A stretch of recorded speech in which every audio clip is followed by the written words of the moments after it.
So this is your time to Just like anything in life. Yeah. You just got to kind of learn to pivot, kind of look, see what works.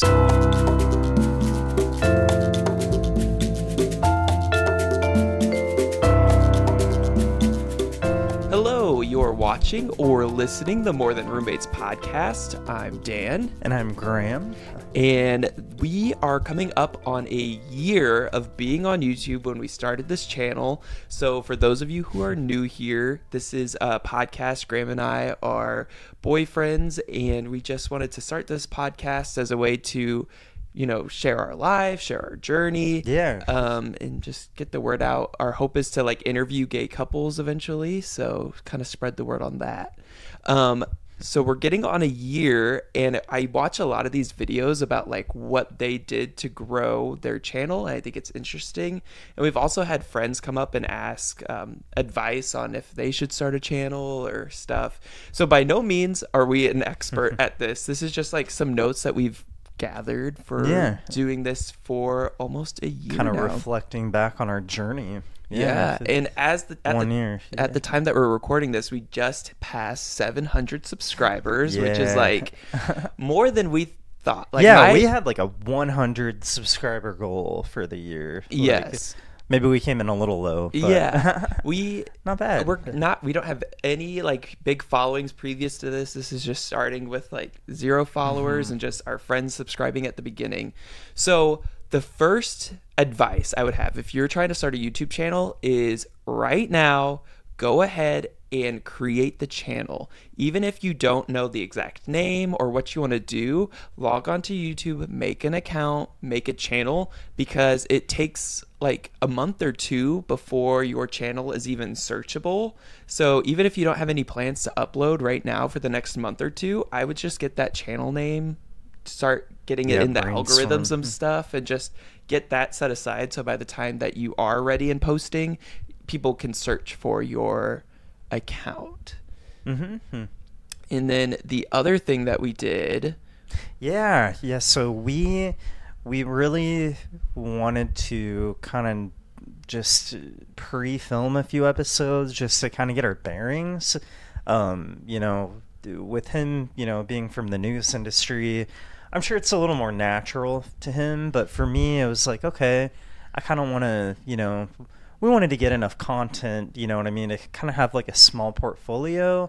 And just for the first couple of weeks, it kind of takes some of the stress away to just have a few episodes kind of just out of the way, that way you can kind of get on a pretty early posting routine, because I think YouTube, especially in particular, they're pretty stringent with uploads. And I think from every thing we've kind of listened to, tips, tricks, advice, they say to be consistent with uploading. And that was a slam dunk. So highly recommend pre-filming 3 to 4 videos before you start posting. It took the pressure off. We weren't in our heads oh, the first video didn't do well, we tried that, we got to just practice a couple times without the pressure of what the other opinions were. And then also when we announced it, of course all of our friends were super supportive, and they didn't know that we were about to do that. So it was almost like dropping an album. It was just here, we did this podcast, here's episode 1, and then the next day we were and here's another episode. Right. So we kind of struck while the iron was hot, where our first 3 videos each surpassed 200 views. And then it's steadily, once the hype goes down, people are okay, we get it, then it's you have to start the work of growing an audience of people that are truly interested. I think at the beginning we were having friends just watching to support, which we love, but also this isn't going to cater to all of our friends. So I don't hound people to be every video, watch every. I mean, if it's not going to interest you, that's fine. We want this to be full of people. We'd rather have a full view and not just a click in and out too, exactly, for sure. Hurts our statistics and metrics, etc. too. So So another advice that I would have if you're looking to start a channel is find a niche. You know, you want to make like find your little corner of the internet that you'll find a community. So of course we are trying to cater towards the LGBTQ community. It ends up that most of our videos go the opposite, and we end up on the very conservative groups that say we're going to hell. Algorithm though, pushing it to the people that don't want it. But hey, a click's a click, right? A click is a click, and a comment is a comment. So find out who you want your audience to be, and then find like a few, I would say find a few big creators and then a few small creators in that niche. And so you can take some inspiration from what the big people are doing and then what the little people are doing. Yeah, especially like the first year too, you know, like before you get monetized, you know, kind of make it really interesting for the people that, you know, are going to tune in early and not have to watch ads, you know. Yeah, for sure. Exactly. But it's a journey though too. I mean, I felt like we did quite a bit of brainstorming with just like episode ideas, you know, before we even pre-filmed. It's good to just kind of let your mind go, you know what I mean? Get the juices flowing, and you're not gonna, you know, touch on every subject or whatever that your potential target audience are figuring out is gonna like right away. Exactly. I mean, it just kind of just do it, you know? Exactly. The Shia LaBeouf, you know, just do it. Yes, for sure. And that's also, don't be afraid to try new things in your first couple years. Like, you don't lock yourself down to be like, okay, well, this is what I set my channel out to. Maybe you didn't really enjoy doing those type of videos, or you found success in something else. So this is your time to like... Just like anything in life. Yeah. You just got to kind of learn to pivot, kind of... look, see what works, see what's not working, and you know, we're still learning. You know? I mean, we filmed an episode in a car while we were driving, and you know, we just tried it. We still want to do one outside one time, so we're just doing it to keep having fun. And that's another thing, is to just stay inspired. It can be very discouraging. You know, we're not your typical like people trying to make it right now. We're not Gen Z TikTokers, so it can be like, some days you're like, man, it's daunting. Some days you're like, man, are we cringe? Yes, like, I know. It's some kind of mental battle you just kind of have to go with, you know, just kind of keep pushing through it, and I don't know, work on it, and you look back at things occasionally. I know, like, that would be advice I would say, and something I should do more frequently too, is go back and watch your content. Yes. Like, do you like your content? I mean, look at it. Obviously, you might be a little more critical of yourself, you know, but if you can kind of give yourself a little bit of grace, obviously goes a long way. But be mindful about feedback, you know, and just kind of try to look at it as objectively as possible, you know, and just keep improving from there. For sure. Yes.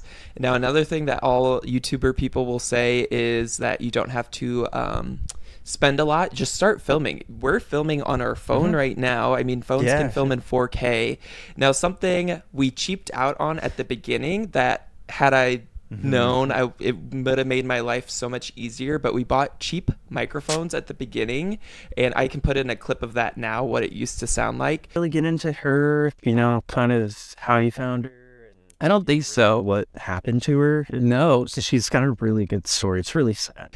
But definitely, if you're going to do a podcast, do it right. Yeah. Ball out and just get some good mics, because the editing it would take for me to make them not, like, they were too sensitive, so even like the mics were catching each other's feed. So I remember changing, I think those sound like very like I don't know what you would call the settings, like you could adjust the sensitivity with those, right? Yes, and like we can on these. It's over there from the box, but I remember like I would like barely change it, and then I'd blow the mic out, or it was.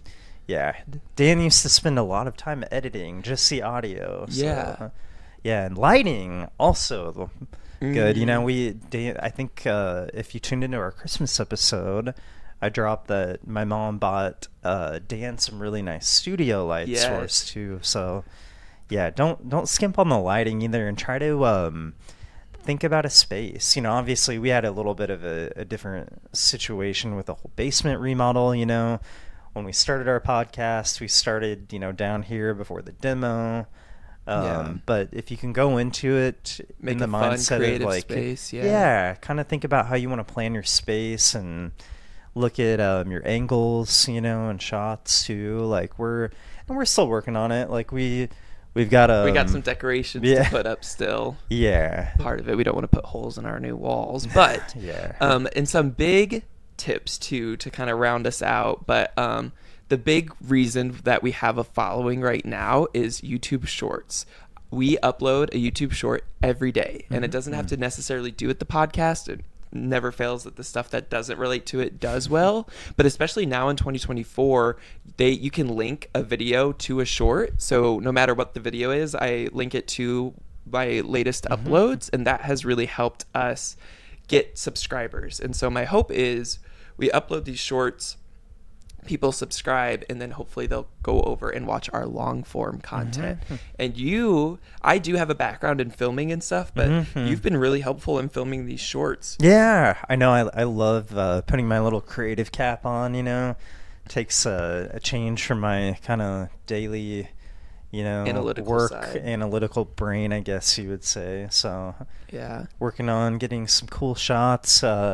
The little poodle doodle, I think you can see Pepper. She is snoozing away in that little bed. She gets us so many subs. Yeah, she is our main bread and butter for this. We've told her it's either that or only pause. Yeah. So she's her eyes open. Like, only pause. What? What are you saying?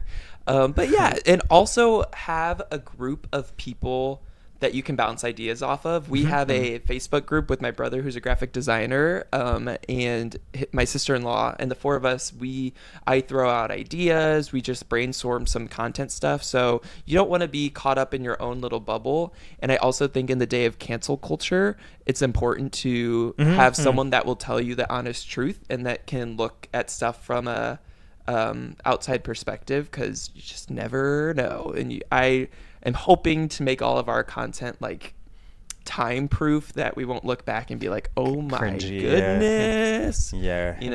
When we make it to 1 million subs and people want to scour through our first videos, you don't want to be. And that's something we don't really go crazy wild with, like discussions or opinions and stuff, just because we are working professionals and we have to walk that fine line. There's a line that has to be towed for sure. So do I want to get on here and cuss sometimes? Depending on the topic, you get me fired up, but we're trying to keep it professional. Nothing wrong with that. And so this was just, we're not monetized yet. Hopefully next year we can come back and tell you about all that journey. But we are approaching this from a very, I have always been a content producer for my adult life. I've worked in the news industry and I work in social media. So this was like a challenge. I really wanted to make content for myself and get to express myself and post.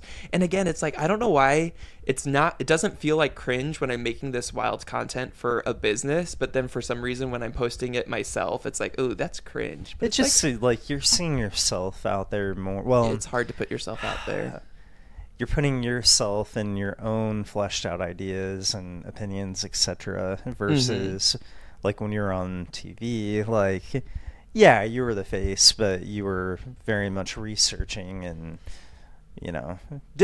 completely different medium, I guess, too, for sure. But awesome. Was there anything else on there that I forgot to mention? I think we kind of made a list. I would like to add though to YouTube, like even if you're not an analytical minded person, look at your analytics. Like I think they're so interesting. And that's not just me saying that, but like you're like, we're kind of like, opposites attract, right? I'm the more analytical, you're the more creative, but like I love watching Dan get all fired up, when he's digging into our analytics on the channel. Like we get like a short that pops off and it's like, whoa, Yes. And I'm like, why did it? What time did I post? All that good what stuff. Was the content? Like who did we reach out? What?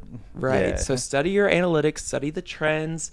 A lot of stuff that I'm trying to do now within the past 2 videos. So I don't have a lot of feedback for it yet, but really thinking of your thumbnail and title before you even start filming. It almost seems like you're working backwards, but it does help knowing that what you're going to cater this video towards. So doing like that. structuring a paper or anything, you figure out what your base or foundation is, even though it's small. But yeah, it helps you flesh out ideas for sure. Yeah. So our goal for next year, I have some big goals. But this year, right? Yes. This upcoming 2024, this second year of my YouTube channel, I really want to focus on. We have a lot of subscribers, but we don't have a lot of views on our long form videos. So I want to get those viewership up, and I would love to branch out and do more collaborations with like YouTubers. And then I'd love to do a brand deal or get monetized this year. So those are our big goals. I would love to have a video get more than 1,000 views. Yeah. That is my big goal. You're just gonna have to break the swoveralls back. I know. You're gonna have to wear them on every episode. Exactly, like, sure. Well, we hope this was informative. If you guys were wanting to make a YouTube video, I hope, or YouTube channel, I hope this kind of encourages you. You need to like watch. That's what I do like all day long, is watch videos like this that are like, get your brain pumping and get you going to do it. Yeah, get yourself psyched and amped up. And if you have friends that are haters, don't listen to them. Block out if you the have haters. friends that support you, please thank them. We've got a lot of people that really have given us some amazing feedback, throughout this journey. So we want to thank you all for sure, kind of tuning in with us every week. Yeah. Missed a couple of weeks, but it never fails to surprise me that like some of the people that come out of the woodwork that watch your stuff, like of course you think like your close friends, you expect them to support, but it never like we were at a wedding and our friends' parents were like, we love your podcast. I was like, oh my gosh. Super funny, super random, but it catches you off guard. I know some people say it in public and you're like, oh god, but embrace it. Okay, well, we hope you guys stay warm and have a good rest of your week. All right, thank you.